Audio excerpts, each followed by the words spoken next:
Hello and welcome to another episode of All Things Money. My guest today is Asad Ali Shah, CA and a former managing partner of Deloitte. Also in the past, he was an advisor to the CM. Hello sir, welcome to the show. Thank you. So you are an economic analyst and have been an advisor in the past.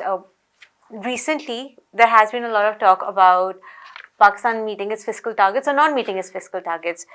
We have collected, the FBR has collected rupees 8.5 trillion, which is a record high in the 9 months of FY25. And even though this is a 26% increase year on year, we're still short by over 700 billion rupees. So on one hand, we might be increasing our tax revenue, but we're still short of targets. And that too at a very high cost. So any comments on that? Yeah, that's you. I think you have picked up the very crux of it. That on the one hand, we have some good indicators. Apparently, FBR can say that we have achieved 26% increase in an environment where the inflation has gone down, and although there's 700 billion gap, but I think still 26% increase is very good on its own. But the question is at what cost? Our GDP has only grown at 1.7% in the last 6 months. And if this is the average rate we are going to have, and if our population is growing above 2%, 2.5%, that means on an overall basis, it's a negative growth. So, okay, even your tax to GDP ratio may look good and may be acceptable to IMF, but the people are getting poorer and unemployment is increasing. There is no investment in the economy. You have actually increased tax rates, tax amount by imposing very high tax rates. We have today one of the highest tax rates in the world, almost 40 to 50% on all sectors. Whereas in the even in the developed economies, now the corporate tax rates have gone down to 20%. So with the result, the investors are vanishing. There is no investment in the economy. So this is not the solution. Clearly, we need to kind of enhance our tax collection by growing the economy also. And that means we have to actually cut the tax rates. The approach that we have taken of increasing the tax amount and managing our fiscal kind of account is by imposing exorbitant tax rates, increasing the taxes, which is killing the economy. Absolutely. The higher the tax rate, the more incentive it is to be part of the informal economy rather than formal economy. Yeah. Why be part of the salaried class when you can just freelance and earn in dollars?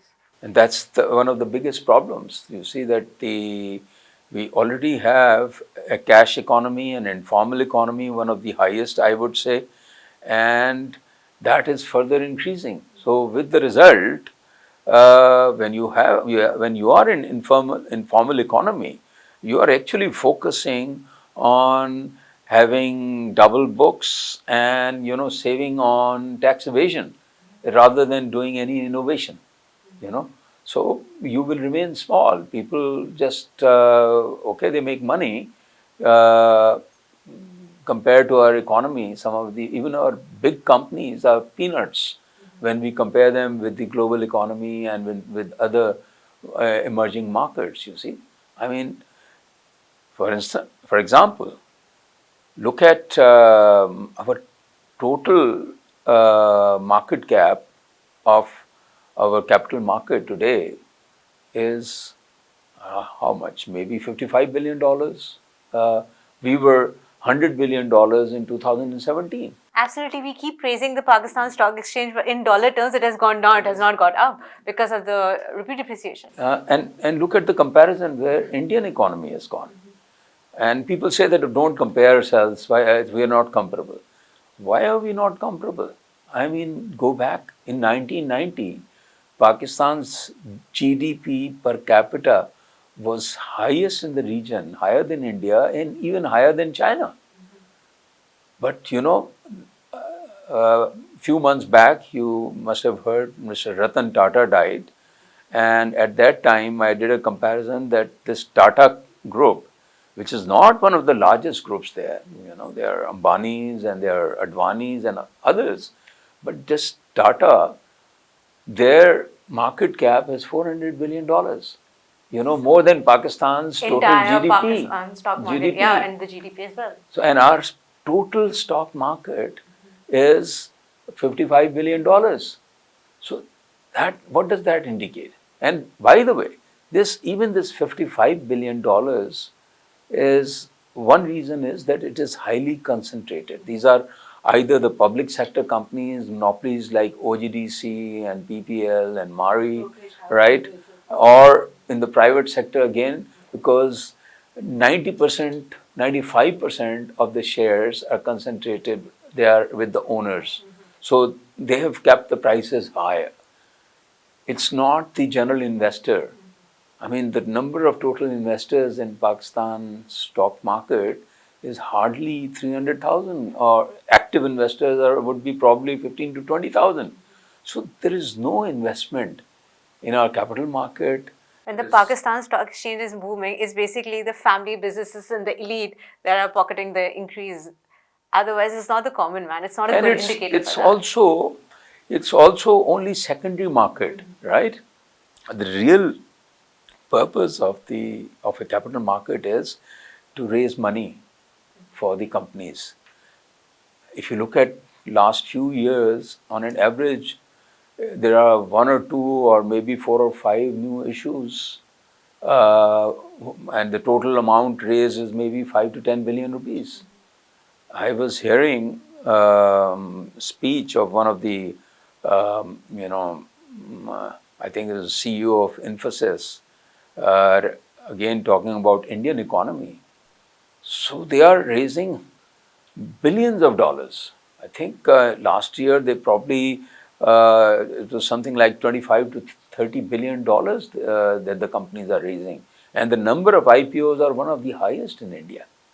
I think we have, if we even reach 20 IPOs, it's considered a very big deal. It's like a record number compared to other countries, because people don't go to the stock markets to raise capital. Yeah, absolutely. So these are the real issues of our economy that we are complacent about. We are not addressing them. We are not,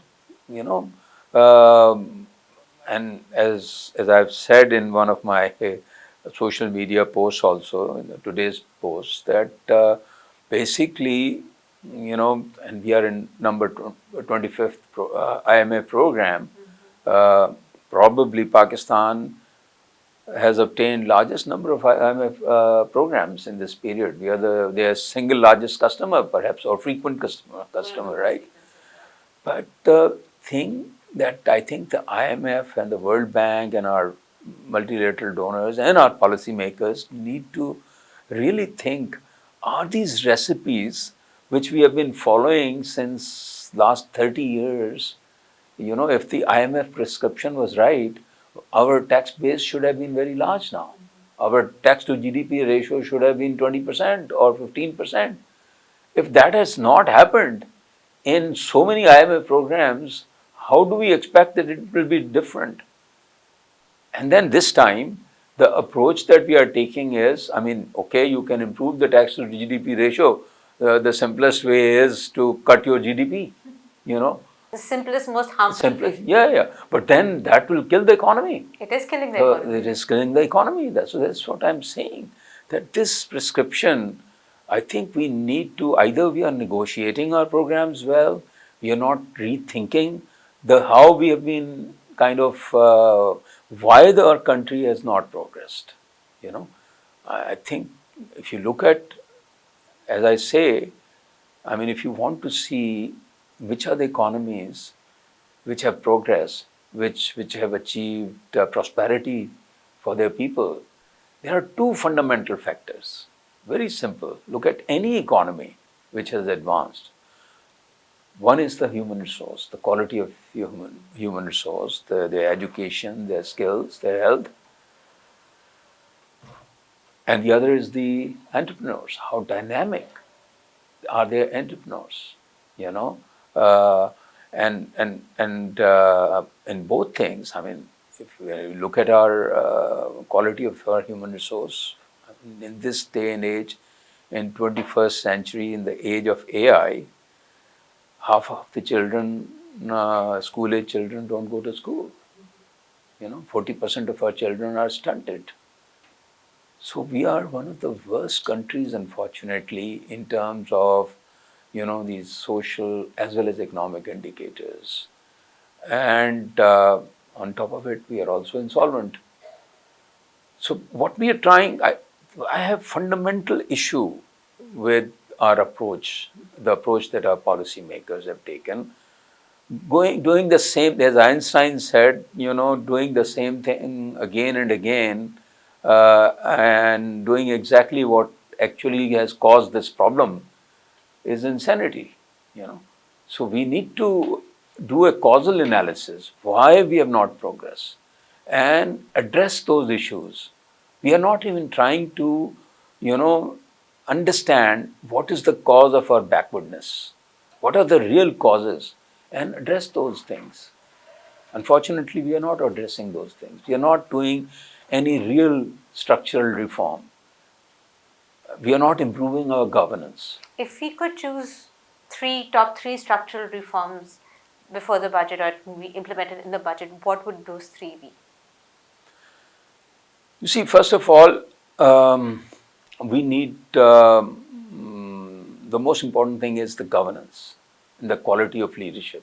The leadership which has vision, which can, which and also, having people around you. You need a leader with vision, and you need a team with the leader, which is not only a competent team, but who can also challenge their leader.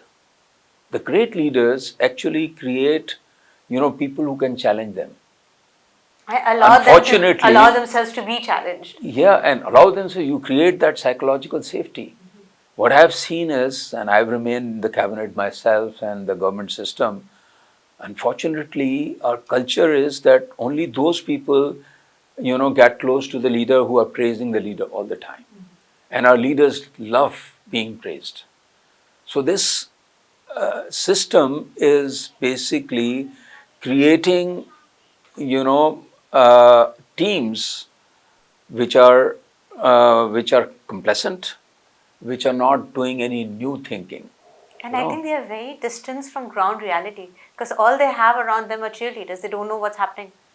Exactly, and then and then the political parties, unfortunately, again in that, uh,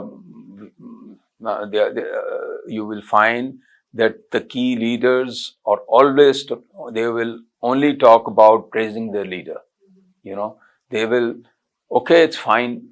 Publicly, you don't criticize your leader, but when you are inside, do they have deliberations within the boardroom, within their close circle, really deliberating on the issues of the people?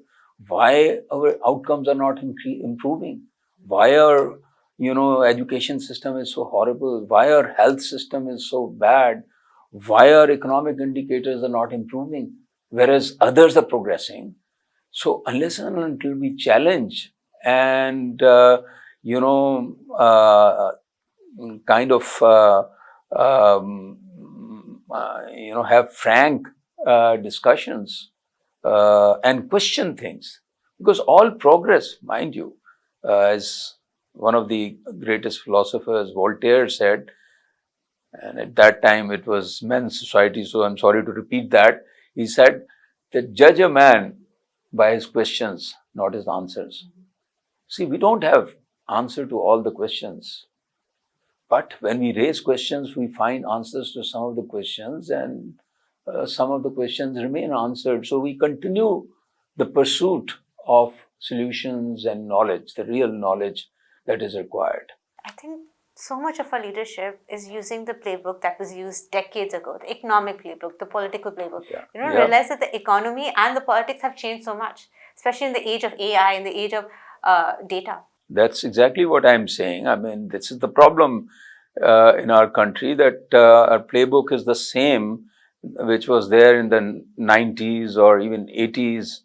I mean, and this has been the problem in the last 77 or 80 years, that we do not do our own thinking. We do not. I mean, what happened when Pakistan was created? We could not make the constitution. We continued to live on Government of India 1935 Act, right? And obviously, it took us 9 years to create a constitution, the 1956 constitution, which was also largely 80% Government of India Act, really the same system. We did not change much.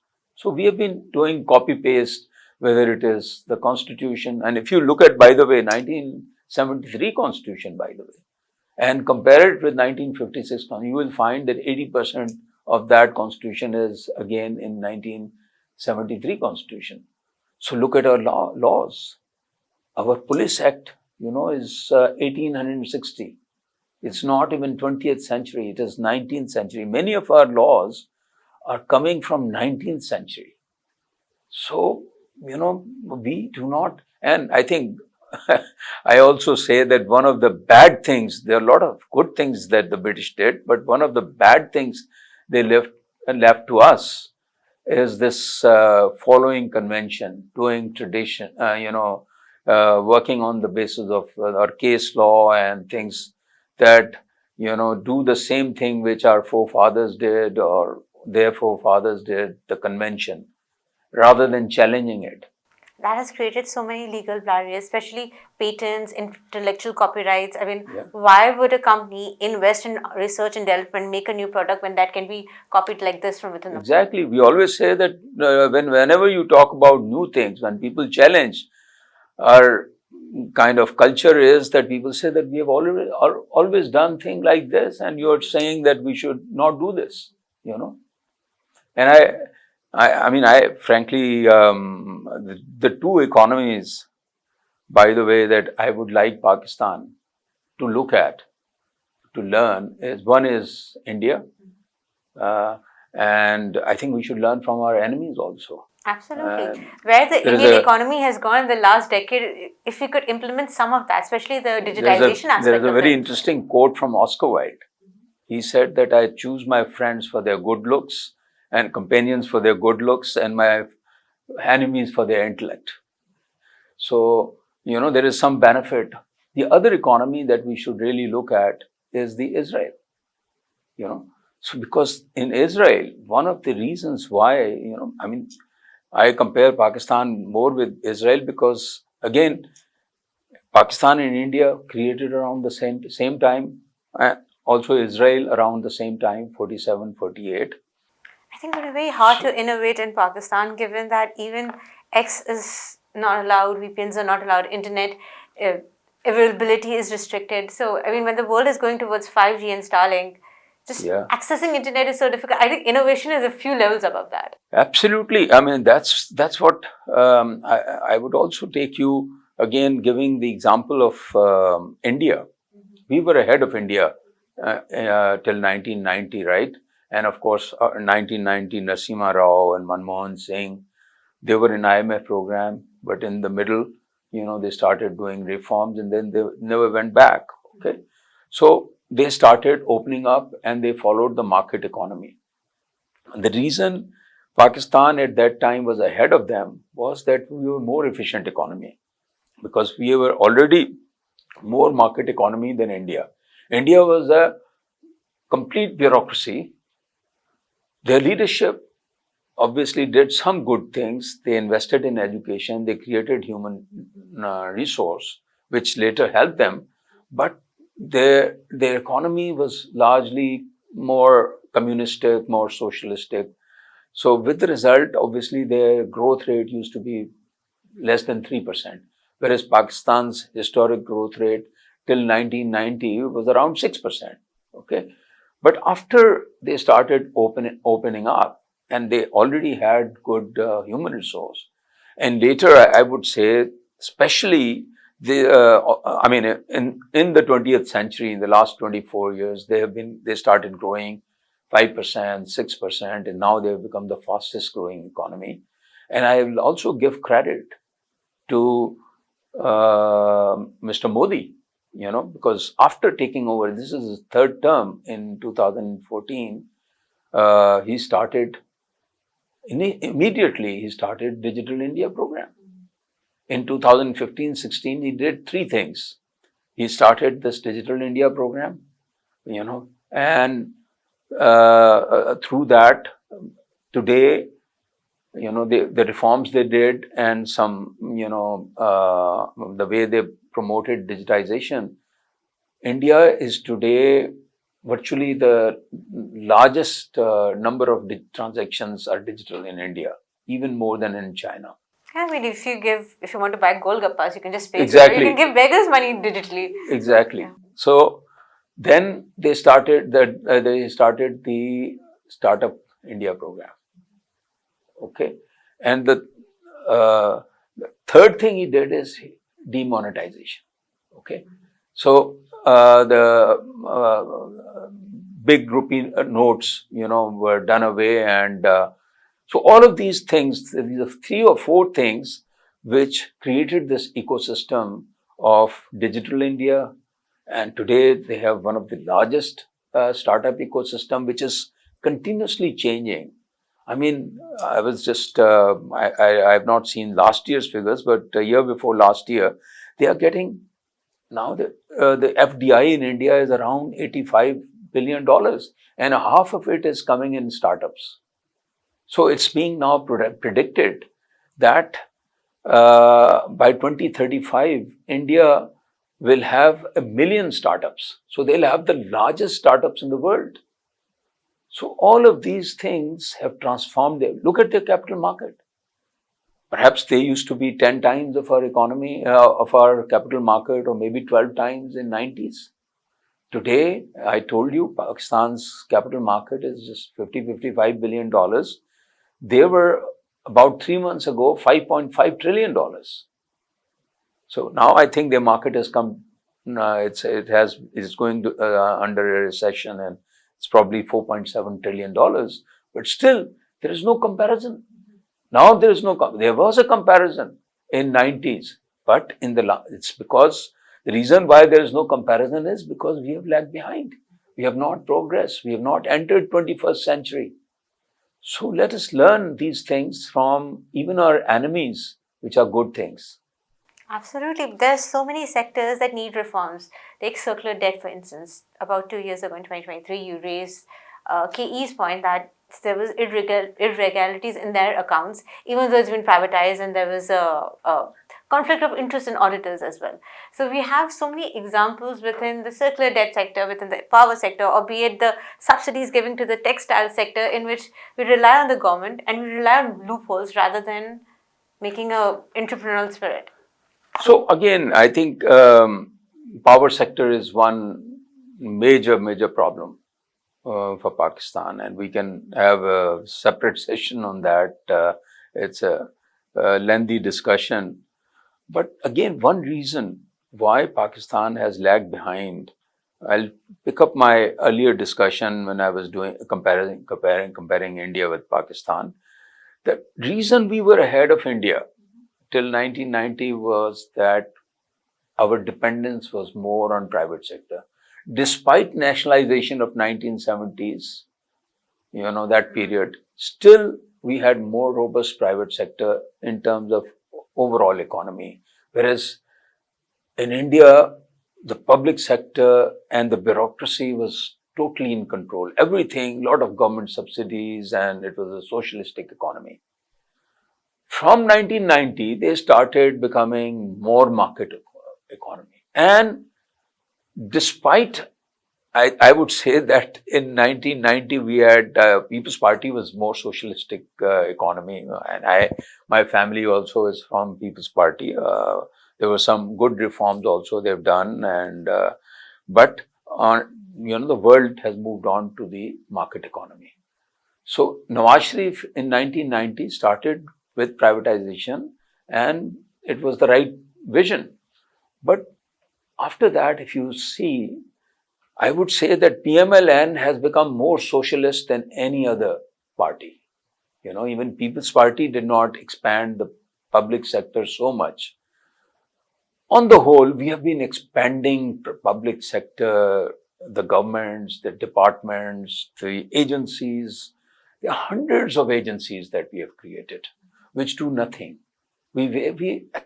So actual problem, fiscal problem is not, obviously we need to increase our tax to GDP ratio also. We need to enhance our tax collection. But the real problem is our expenditure to GDP ratio, because of too many agencies, has become 22%, 24%. So we need to cut our expenditure. And the measures, for example, there was FBR was trying to reward officers with 1300cc cars. At a time when the common man is not able to pay its electricity bills, you're giving officials cars to incentivize increase in tax rate. It does not make sense. There's a dichotomy in between. But I even don't mind it. Why did you have, instead of 18,000 people or 20,000, I don't know whether it is 20,000 or 21,000 people, you actually need few thousand people. So within that, if people are performing well, you reward them with cars. Okay. If FBR, in terms of, if you're saying that they will collect 12 trillion rupees, they are collecting huge amount of revenue. So I would say that the CEO of the FBR should be one of the highest paid. I don't mind that. But then, you monitor the persons and the people's performance, how good they are, how much are they collecting, what is the tax base, and who are they collecting from? Are they collecting by killing the economy or by promoting the economy? That is fundamental. Right now, all the tax solutions are the salaried class and the corporate class. The Tajid-Do scheme, the landlords, we keep talking about it. We talk about agriculture income tax, but nothing has been implemented so far that would have sufficient tax numbers. Yeah, but they have, it's so difficult to tax agriculture. It's an completely undocumented sector. And very large number of agriculture, when you talk about, is obviously these farmers, these tillers, haris. And by the way, in agriculture, we have to see that in agriculture, people, the zamindar and the hari have, it's a partnership. 50% goes to the hari, of the produce. This doesn't happen in the business. But I totally agree. The big zamindars, people who are earning, they should pay tax, as the others do also. But the issue is this: under the IMF pressure, they have imposed taxes. There were already taxes. These were not being collected. The tax rate was lower. They have already increased it to 40% now. The thing is that they were not even paying 15%. How do you expect them to pay 40%? So we have these unrealistic policies. Unrealistic policies, and you said there's no demonetization in Pakistan. I know that some corporate sector companies reach out for new fresh employees and say, give us your net, because we're going to give you a salary in cash, we won't cut tax. So even if somebody is in formal corporate sector and is paying so much tax, he'll rather have a cash salary at a smaller amount because he's getting more. So that is just incentivizing informal economy through higher taxation. And that's going to happen in the agriculture sector too. They're not paying 15%, why would they pay 40%? Agriculture is completely informal. And yes, I totally agree. The high tax rates will push the economy to informal, and also it will deter investment. Because you see, large industry, and again, large scale, you see in the last 3-4 years, our large scale manufacturing is continuously negative growth. This year also we have negative growth. So you need investment in manufacturing and goods that can fetch some value. One of the problem is that our total reliance is either on loans or then the remittances, right? Not on exports. You talked about FDI coming in India. In Pakistan, remittances are so many times more than the FDI. That the current account is afloat because of the remittances, and that is an export of labor. Yeah, blue collar labor, white collar labor. And we don't understand that these same people, are creating value in other economies. So when you hire a person, if you're paying somebody, say 100,000, you will pay 100,000 if you're a smart businessman or businesswoman. You will pay 100,000 only if he's producing 200,000 or 500,000 rupees. The ratio is always in favor of the employer. So our people, when they go to other economies, this brain drain that is happening, obviously, well, to some extent, it does support us in terms of foreign currency because there are no opportunities here or less opportunities. But on the whole, it is negative for Pakistan because we are losing our good talent, and they are creating, instead of creating an environment where they create value here, I'm sure the same brains and same people who are getting, significantly large salary in other economies, they can produce similar value here also. And if we get that work, if we create that environment and ecosystem, then our economy expands. Comes down to your earlier point that if the leadership does not accept challenges and push back from the younger generation, there will be no new entrepreneurs coming up. And if they do not have opportunities, they're going to go abroad to find those opportunities. Yeah, absolutely. And it is so important to realize that, you see, innovation, there is always a linkage of innovation with younger generation. Look at all the great entrepreneurs of the last 20, 30 years. Start with Steve Jobs, Bill Gates. These people started, Steve Jobs became a billionaire when he was in 20s. And he was fired from Apple when he was 30, And after 8 years, when he was rehired, he was still around 38 or 40 years old. And then he changed the world with his smartphones and all that, So look at Elon Musk. This guy is still in his early 40s. He became a billionaire again in probably around 30 or so, So all these great companies, look at Zuckerberg of Meta, Facebook. Look at Amazon guy. OpenAI. Look at this guy of NVIDIA. Look at OpenAI.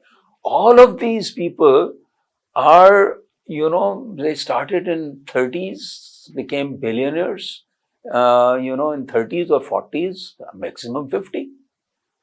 And if you look at our business people, you will find that most of the key positions are occupied by people above 60, above 70. Look at our cabinet, look at our government, it's the same thing. So we do not accept. And it is true that because we do not empower young people, they have also become shy. They don't accept challenges also. So unless and until we take risk on them, one of the problem in our country is that we are not risk takers. See, for entrepreneurship, you need to go into new ventures. You need to take risks. You need to understand that making mistakes is okay. You need to understand that even failure is a good thing. I think we don't have that option because if you have a family to support, rather go down the safe path. Well, it's what did this guy Elon Musk do? When he made his initial money from PayPal and a few other ventures. Elon Musk's father had a sapphire mind. No, but he put his entire fortune in this, Tesla, and the guy had gone virtually bankrupt. So it's all about the mindset. If you are committed, it's okay. In this startup ecosystem, majority of the companies fail. Even the US, 90%, not just Pakistan, even in the US, 90% of the companies, 80% of the companies fail. In India also, 90% of the companies. But the 10% or the 5% who succeed, they grow so much that not only they recover those losses, but they are manifold, they are exponentially, higher returns they provide to the society, and they change the world. Let's hope that we have some of those startups in Pakistan that employ youth and talent and That's experienced human resource. To your earlier question, sorry, I digressed on the power sector. So when I was drawing this parallel with India and Pakistan, that how they were a socialist economy and they have moved towards private sector being the engine of growth and promoting private sector, whereas we have become more socialistic. And this is exactly what has happened in the case of power sector also. You will be surprised that many of our Karachi Electric was a private sector company. Okay, even our railways, by the way, during British time, these were private companies. So after Pakistan, these were nationalized. Many of the power sector was also. So we used to have WAPDA. In 90s, this was recognized that the WAPDA, one company or one entity cannot support the entire country, and we need investment, we need competition. So this was the reason that the government decided to privatize KE, and also, WAPDA was broken up. The thermal arm was broken up into 12 companies, 3 generation, 1 transmission distribution, and 5 or 6 generation companies. Idea was that they will be operated with better governance, and they will be privatized, so that there is a competition. And then an independent regulator was established, NEPRA, so that an electricity market is created. Now, electricity is a business. The problem with when you have everything in the public sector, one of the issue with public sector is that these SOEs problem that we have, the BIA makes 100 billion losses. Why? Because the board members or the people who are in charge, the bureaucrats, even if the company loses hundreds of billions, they don't lose anything. So they don't have stakes. In a private sector, if you are an entrepreneur, you cannot afford to incur losses continuously on, $1 billion or $2 billion. You will either close down or do some changes, cut down your people, change your model, whatever. And then private sector also, produces efficiency when the different companies compete with each other. So that was the whole idea of power sector. These distribution companies will be private sector, and the government appointed an independent regulator who will regulate the prices, because these are essential services. But unfortunately, they, instead of, these were all went to the power ministry. So instead of WAPDA managing it, a secretary from Islamabad has been managing the entire private sector. I think this just links back to your earlier point about the importance of market economy. So without competition, when it's just government and the government just has boomers, we'll continue to stay stuck in the same cycle. So that is the problem, that the power sector is almost entirely remains in the public sector. Now, how does a public sector regulator regulates the government? Who appoints? Because members of the NIPRA are also appointed by the Prime Minister or by the cabinet. It's the same echo chamber, the same elite exactly. circle. Now, only one company, KE, was privatized. Okay. Now, again, I've done a podcast with Pied on this. Perhaps we don't have, but I'll very briefly. You see, it was a good thing to privatize, but you have to, when you sell an essential services entity, you have to see the capacity and the competence of the sponsors. Like in the case of banking sector, because it's highly regulated, State Bank, when a banking company is formed or purchased, they look at not only the directors, they do their fit and proper, but they also look at who are the sponsors.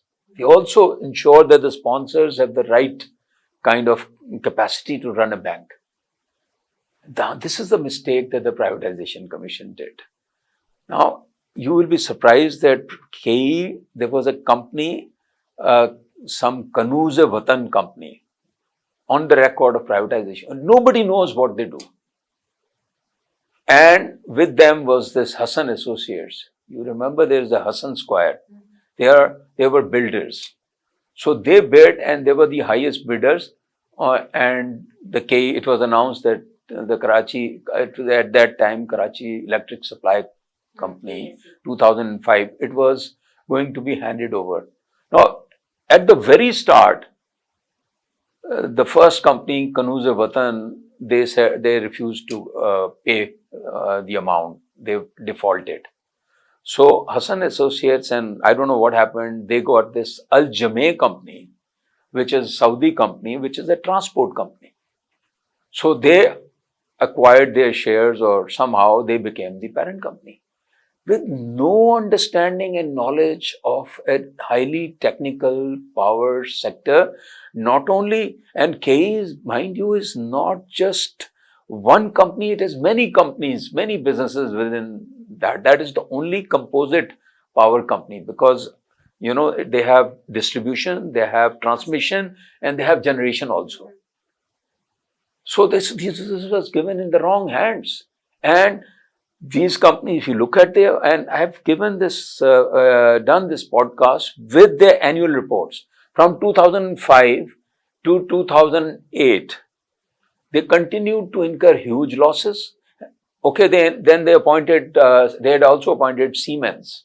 Okay, Siemens apparently is a great company, but they are vendors. They supply equipment. They had no experience or understanding of how to run a utility. Okay, so they messed up, and it is recognized by the sponsors also. So that is why they brought in Abraj. Again, Abraj is a venture capital company. It was a private equity company. They had no experience of doing this, and they did frauds globally. We know that they've done frauds, and this guy is under extradition. So we handed over management to them. They brought in some professional management. They did some of the good things, but they've also done a lot of mess ups. There has been neither privatization commission is supposed should have ensured that they get the right sponsors. Then for utility business, they should have monitored, set some targets. None of that was done. So it's a case study actually. KE. See, it's okay we make mistakes. It's fine. We were not experts in privatization when we were doing it. So there are some good privatizations we have done. The banking sector has done well. Problem in this country is that we don't learn from our successes as well as our failures. We always defend ourselves that we always did the right thing. Or the other alternative is when the new government comes in or a different government, they give it to the NAB. So it is either jail or we were right. There is nothing in between. That is the problem. Let's hope that going forward, there'll be better cases of privatization and more encouragement for human resources. Though I don't see that happening anytime soon. In the episode today, we discussed a lot of sectors. There was the power sector, there was digitization. I think if you were to take one thing away from the episode, it is this. IMF has cookie cutter programs. None of the countries that have been frequent clients of IMF have been successful. However, we can learn lessons from countries like India that exited from the program through homegrown reforms. Today, India is an economic powerhouse because of its digitization, and that is something we can learn from. Another very important point made by Asad Ali Shah was the importance of youth. We have human resources, but those human resources are being exported abroad. When we empower them, when we invest in them, we can support entrepreneurial spirit and create a conducive environment for startups, which is extremely essential if Pakistan is to come out of this boom-bust cycle. Thank you so much for joining us, and we'll catch you in the next episode.